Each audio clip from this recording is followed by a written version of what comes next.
في ايه؟ في ايه؟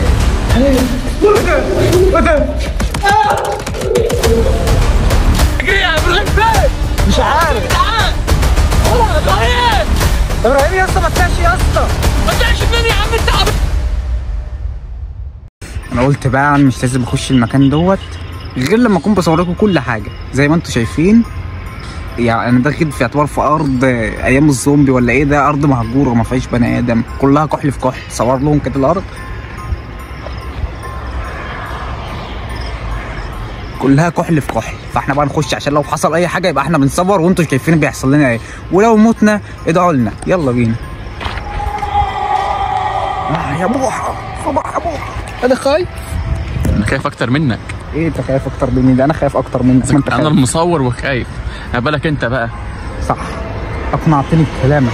ما تخافش يا خالد، طول ما معاك حنجله وحيده ما تخافش. على فكره انا مش شايف من نور الكشاف، فانت اقف في اي حته ثانيه غير في وشي عشان طيب. اشوف اللي قدامي بدل ما اخش في اي حاجه.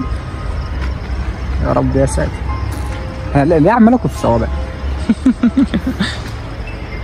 بسم الله الرحمن الرحيم.